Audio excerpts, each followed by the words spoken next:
Hi,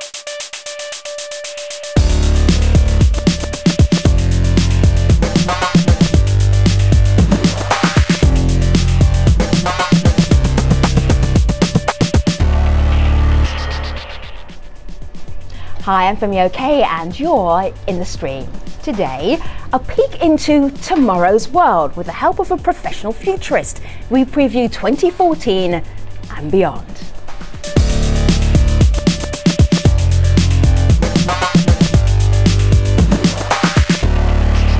She's not a futurist, but our digital producer Malika Palau will be looking out for your live feedback with all of her skills. All of them. Well, you don't even have to be a futurist to know that there's a lot of commentary online, and it's rolling in. I have my tweet deck open here. Excellent. Lots of questions. They're going to be great. But in addition to that, to help us navigate our futurist predictions, we're joined by a panel of guests from all around the world in our Google Plus Hangout.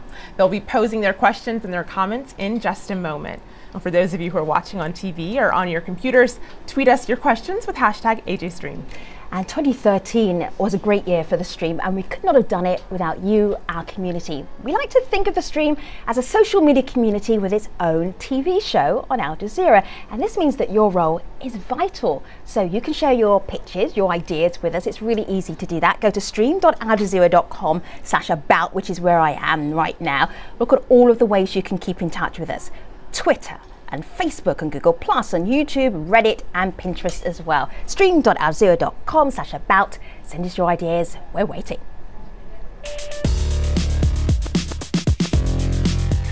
I'm Cameron Riley, co-founder of the Podcast Network, and I'm in the stream. The future, I'm sure you've all thought about it, but what will it actually look like? What kind of technology will we have?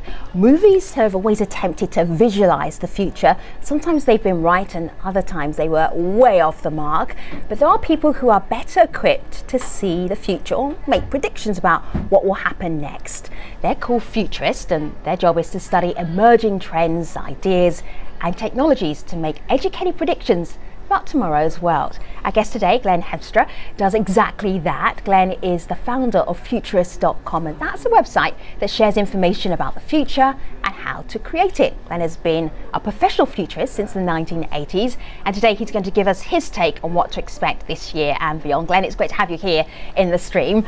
Let's get started with something that you're working on right now. Give us a vivid example of what it is you actually do and how you do it. I do three basic things. Number one, I write about the future, and you can see that at Futurist.com, as you mentioned, as well as some books. The second thing is making presentations, studying and then making presentations about the future. I'll be in Texas next week to talk to a statewide Future of Transportation conference, and that's a subject that it has interested me for quite a while. Right. And then the third thing is the consulting piece, and on that one, later this month I'll be with an international company that has as its goal becoming the world leader in building sustainable habitat. And so the work consists basically of writing, speaking, and consulting with organizations that want to not just predict the future, but actively try to create a better future. But what will you actually do with them? Are you just going there to speak to them, to inspire them? Do you come with an actual vision? Are you sitting at home sketching sustainable homes for them? How do they get their money's worth out of you? I hope they're watching. That's another good question. Yeah, that's good. My job is one, facilitative, and two, inspirational. In that I'm not coming to, for example, to this international company and saying this is what sustainable habitat should look like, although I have some thoughts about that, but I put them through a process in which they say, well, what are the trends and what are the issues that are going to shape the future of housing globally?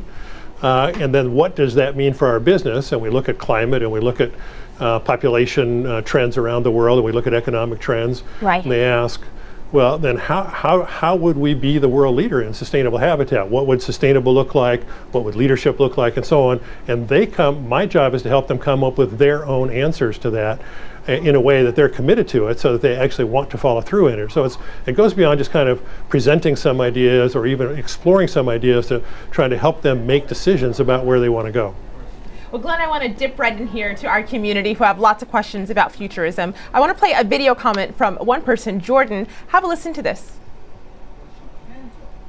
Yes, hello, Glenn. My first question for you would be that you could say a futurist is so future-minded they're of no present good. How would you describe a useful futurist? So Glenn, how do you describe a useful futurist? And I know that might be difficult because you're talking about yourself, but what makes a futurist useful? I think, well, number one, a useful futurist is aware that there are three fundamental questions about the future. What is probably going to happen? What is possible? What are the things that might happen or might not, but if they do, they'll have a big impact on the world? And then third, what is preferred? And most futurists actually kind of play in all three of those realms: probabilities, possibilities, and as they often call them, preferable futures or choices that we might make. And the most useful futurists are those who can stretch people's minds, challenge them, and also invite them into the future. The future can be kind of a scary thing. It can be a thing that seems too unreal, too separated from our day-to-day lives. And a good futurist invites people into thinking about the future, but in a particular way, and this is the way. The question ultimately is really not what the future is going to look like, but what we're going to do today so that we can most likely have a future, or most likely have a preferred future. So a good futurist also relates the future to the present in a way that makes it very practical. Instead of it being kind of a blue sky, imagination kind of thing, although those things are good, the fundamental task is to take that blue sky thinking and fold it back on today, so you can ask, well, what does that mean I should be studying? Or what does that mean I should be doing? Or what does that mean I should be preparing for right now? So it becomes very practical in that sense. So Glenn, I'm just going to play a little clip from a movie called Back to the Future Part 2. I'm going to play it for our audience and then ask you about that whole thing about hits and misses. How do you know when we know when we've got it right, but the misses, why do the misses happen? So this is a little clip from Back to the Future 2. This is envisaging what the future will be like. The channel. Hydrate level 4, please. Ooh. Is it ready? Here you go. Oh boy, Mom. You sure can hydrate a pizza. No, I'm sorry, I missed that whole thing. Al, I'm just worried about Jennifer. Why isn't she home yet? I'm not sure where Jennifer is, Mom. Should have been home hours ago, but I'm having a hard time keeping track of fruit. these days. Fruit, She's one of those please. moods I have. Thank you. Aren't you and Jennifer? So we've got one character who's controlling the fruit bowl that's floating down from the top of the kitchen ceiling with what looks like Google glasses. We have another character using what looks like a microwave, but like reconstituting food as well. So there's some definitely hits in there for our vision for the future that came from a movie. But the misses, why do you think the misses happen, Glenn? Well, and Back to the Future 2 is an interesting one because, of course, they were looking at the year was supposed to be, I believe it is 2015. So we're getting there. The misses happen for a couple of reasons. Number one, surprises happen. I mean, something's going to happen in the next 5 years that's going to surprise everybody in the world, including all futurists. That's just sort of the nature of the way the world works. But the second reason is that the hardest part in forecasting is to guess the timing. It isn't so much that you can't, that it's not possible to figure out the things that are likely to happen. It's when they might happen. That's the hard part. We tend to overestimate how fast things are going to happen, for example, in many cases. In other cases, of course, we underestimate. They underestimate them in that they happen tomorrow when we expected them to be 50 years from now. It's the timing that's the hard part in making forecasts. Well, see, one thing many of us may not have realized was coming was something called Google Hangout and the ability to chat with people from all around the world. So I want to go to our Hangout and go to Jonathan, who has a question from Ghana. Go ahead, Jonathan.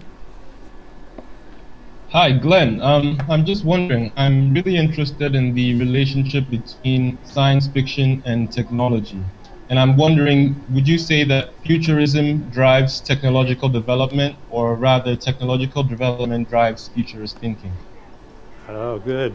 Well, number one, I appreciate that you're a science fiction writer, because as a futurist, I have become acquainted with many science fiction writers, and actually I'm a big fan of science fiction. I encourage everybody that I talk to and work with to read at least one science fiction book a year, because science fiction writers, you all, are better, in my opinion, than the average futurist at the imagination game, at taking things that are probable and current technological developments, and then really imagining their ultimate end or their ultimate possibility.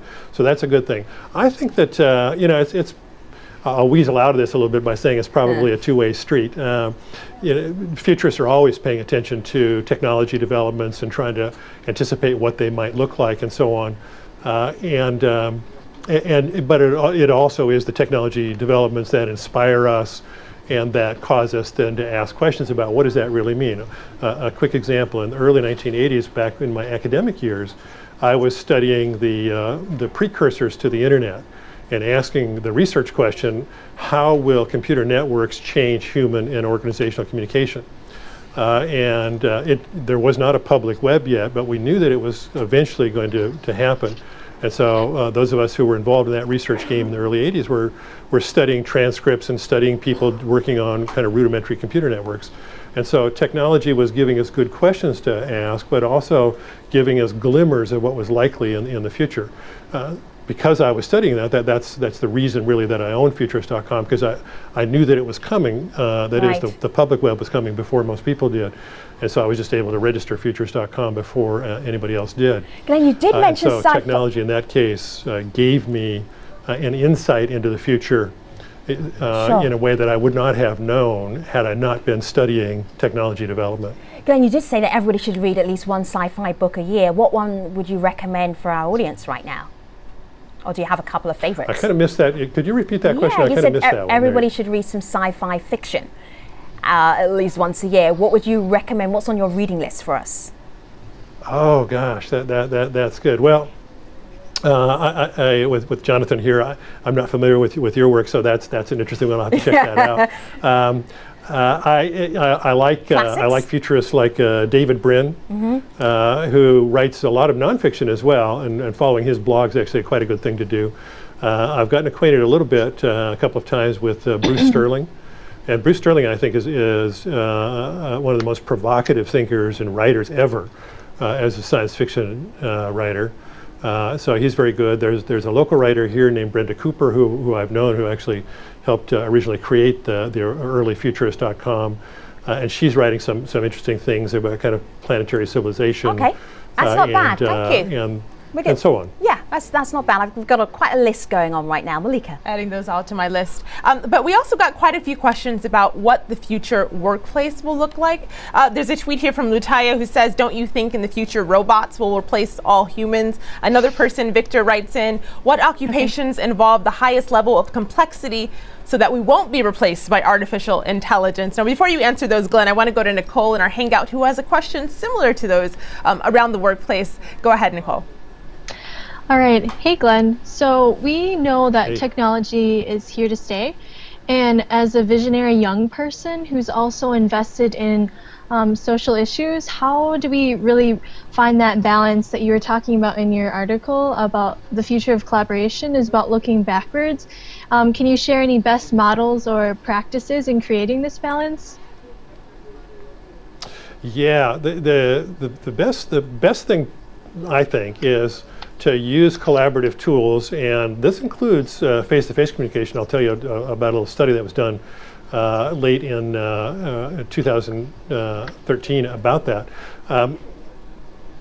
To create opportunities to do, in a sense, what we're doing right now, which is attempt to have conversations about what's possible, probable, and what you really want.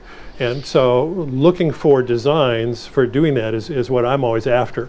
A lot of those are face-to-face meetings. Some of them are involve mediation through technology. I was recently with a director of innovation for a very large global company, and it was fascinating to be with him because they have begun to go back to the future in the sense of trying to create more and more face-to-face hangouts within their large global organization for people to come together in kind of informal ways to think about sort of whatever as a way of teasing out more innovative thought. The advantage, of course, of the technology that we have today, this global communication, is that we can have this conversation on a global level. And that's almost certainly the most exciting development that's happened, certainly in this century, is just the taking of the web, which began really as a place that you kind of went to read things and to look at things, and turning it into a real conversation tool. And I think we're just still learning how to leverage that in a way that we can actually accomplish the kind of social goals that you're interested in, which in the end will determine, in a sense, whether we make it or not. It isn't the technology that will determine, it's our ability to collaborate that will determine whether we make it as a human civilization, and that's what we need to use the technology for. Nicole, you happy with that response?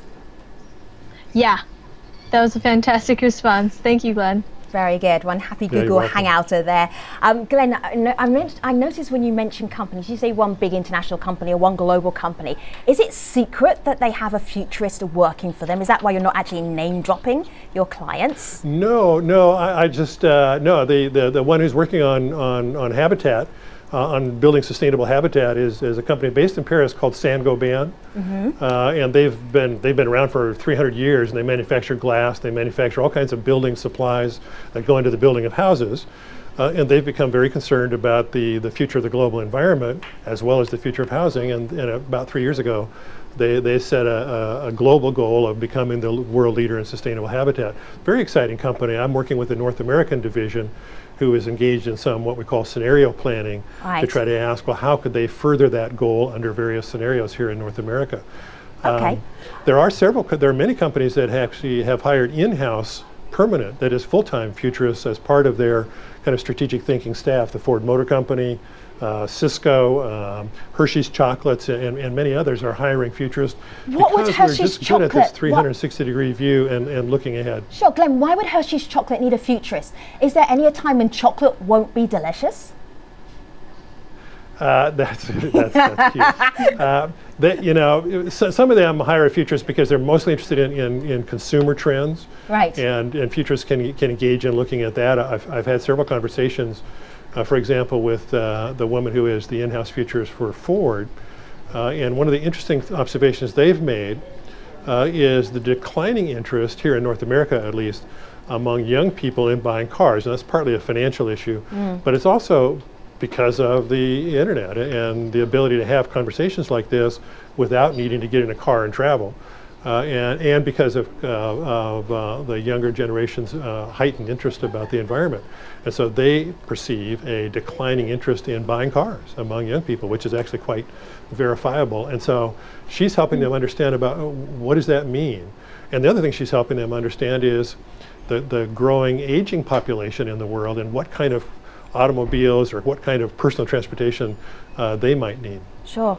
Well, Glenn, speaking of getting in a car, one of the top comments we get from people look like this on Twitter. Layla says, why don't we have hoverboards yet? Another person asked about our flying jetpacks that we were promised. But then there's one person who tweeted in the downside. Shamsuddin says, some things are in their best form the way they are. They should remain so even in the future, e.g. cars should always be driven. So he doesn't want driverless cars. I want to go to our hangout where Lindsay has a few thoughts on transport. Go ahead, Lindsay. Hi Glenn, so I'm in carbon and climate and consult a bit as well, and something I've seen a lot in the last year is a genuine start to pick up in the momentum and interest in electric cars, with kind of dropping battery prices and high prices. And I'm wondering what your views are on whether EVs are going to kind of move beyond this early adoption phase quite swiftly, or whether it's going to be a very prolonged kind of slow press through 2020, and also what the impact, if there is serious adoption of EVs, what the impact might be in terms of urbanization, in terms of driverless cars, things like that. So where you think the electric vehicle is going. Yeah, there's a whole bunch there. Number one, the biggest thought is, I believe that the future of transportation is primarily electric. The electrification of personal transportation, I think, is where the world kind of heads inevitably. It probably will not happen as fast as you'd like it to, or as I would like it to, though I think it's going to happen faster than the current kind of market forecast might say, because The cost, as you noted, the cost of electrification for automobiles is coming down. The power of batteries is going up. There's increasing interest among old mainline automobile people. I just noticed here in just the last couple of weeks that the former head of General Motors here in the United States is now heading up an electrification effort in a company in Utah that's aimed at fleet vehicles like larger SUVs and pickup trucks and things like that. And he believes that there's going to be a much faster move into electrics and hybrids than people have assumed. So I think it's going to happen faster, not as fast as I wish that it could, as it would be good for the environment. On the driverless car side, by the way, I just was at a conference of the Trucking Association here in North America, and they're anticipating the ability to have self-guided, driverless, or robotic vehicles, is however you want to call them, to come much faster than people think. It is between now and 2020, and then really catching on in 2020. Initially, there'll still be vehicles that people sit in and can take over when the road is no longer appropriate for a driverless vehicle. But I actually do think that the ability to have a driverless vehicle will be a very popular thing. And the reason is very simple. Who wants to waste 90 minutes sitting and steering something when you could instead be sitting back and having an interaction like we're having an interaction here? Sure. While this vehicle is taking you. Glenn, I'd love that, because then my family would never complain ever again about my driving. I'd be like, it's not me, it's the car doing that. We have 30 seconds to go before we head into our wrap-up of some of the stories that Malika's been chasing online. Give us one prediction for 2014, one that you feel very confident about, that we can look back and go, wow, Glenn was right. Well, this is a North American prediction, actually a United States prediction, that there will be a focus on stabilizing and increasing Social Security, which is the retirement system that we have in the United States, the government-supported retirement system, because of the aging of the population, and it dawning on people that people just have not saved enough, and the whole system isn't organized for that. Glenn, so that's one that I think is very likely. Very good. I'm going to come back to you for some more predictions and some international ones as well in the post show at stream.aljazeera.com. But first, here's Malika with some other stories that we're following on the stream.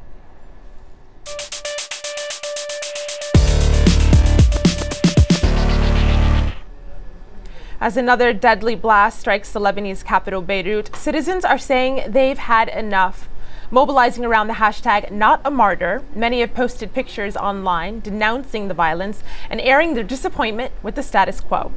The organizers of the campaign explain, "We are victims, not martyrs. We are angry, sad, and frustrated with the current situation in our country, but we are not hopeless."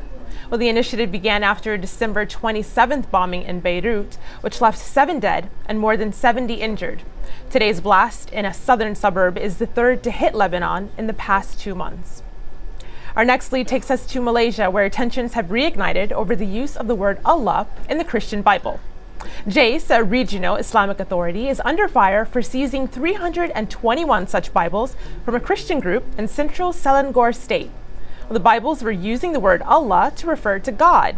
That practice was deemed unlawful in October when a court ruled that the Arabic word was exclusive to Muslims. The Bible Society of Malaysia criticized authorities for today's raid, saying it heralded the erosion of minority rights. The hashtag JACE brought out those online who condemned the incident as a case of bullying minorities, with some arguing such raids set a dangerous legal precedent. Well, you can read more about this story at stream.aljazeera.com and let us know what you think. Tweet us using hashtag AJStream. Femi? Thank you very much. I have the Jetsons on my laptop. We cannot end the show without playing the Jetsons, because then it'd be a little teaser for the post show. Oh yes, okay, here we go.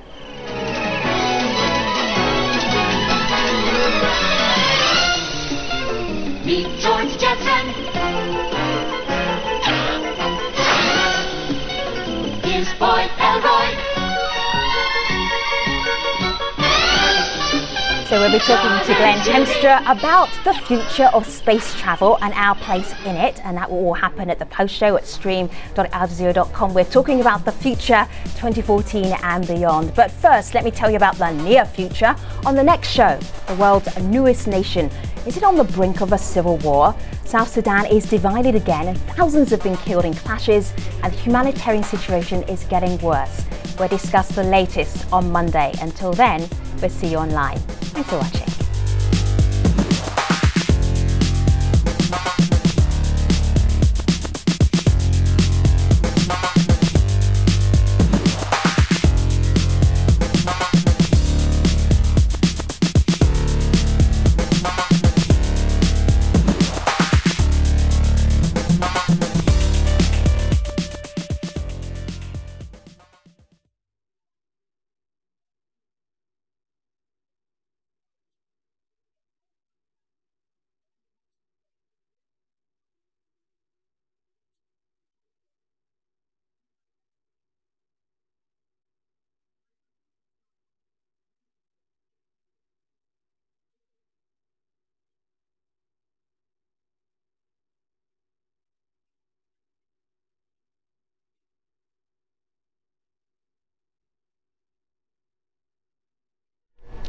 Hello again, it is the Streams Online Post Show. Welcome back. We've been looking at the future with the help of Glen Hiemstra. He's a professional futurist. We have in our hangout Nicole and Jonathan and Lindsay as well. So we're looking forward to you jumping into the conversation as well anytime.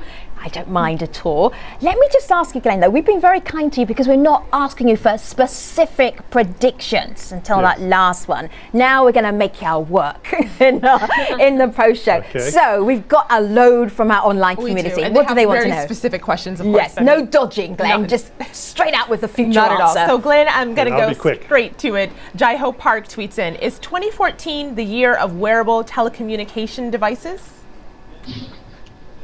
Yes, it is. It's a big year for wearables and for wearable telecom and also wearable healthcare. The kinds of wristbands and so on that people wear. I don't have mine on right now, but that are measuring your health status. But yeah, wearable functional computing and communication devices, absolutely. What about space? Because I talked about space travel a little bit with the Jetsons, which was funny because there was the flying spaceship and then there was a moving travelator, which we do have moving travelators now. But what about the future of space travel, Glen? And what do you predict for that?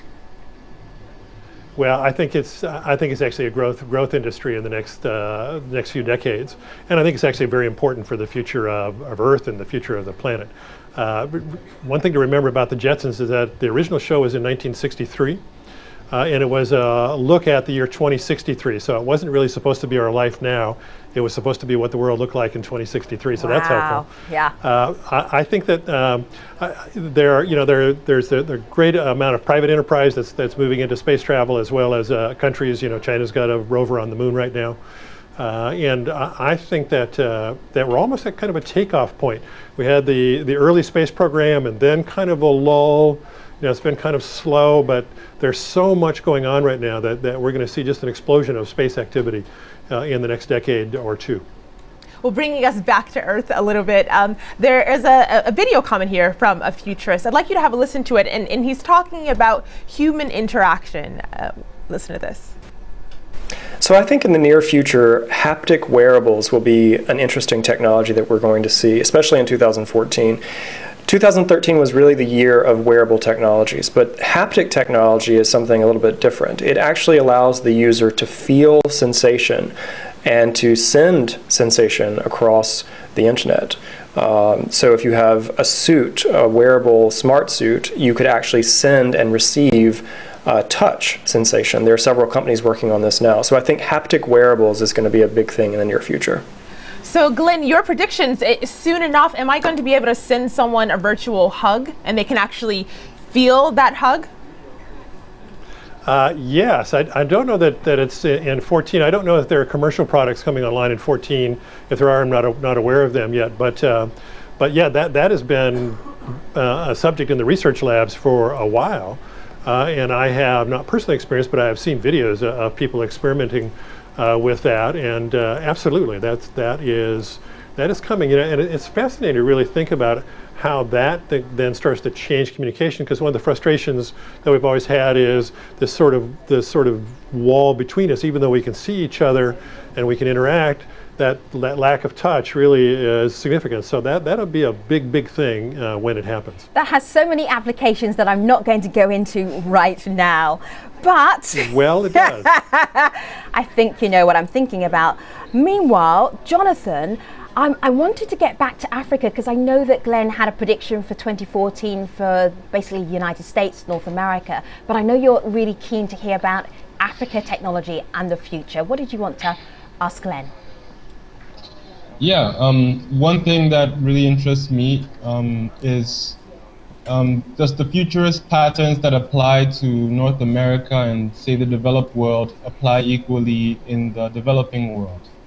For instance, mobile phone technology has had a completely different role in Africa as opposed to in the West. So I'm thinking, looking forward into the future, particularly given the infrastructural gaps here in Africa, are we going to need a new sort of paradigm in terms of technology looking forward? Oh, that's a deep question. I'm somewhat familiar with the impact that cell phones have had in many ways in African development. And I have to say that I'm not sure about how, for example, U.S. patent law applies when you're bringing a technology to the U.S. that's easily findable, but I don't know quite the answer to that.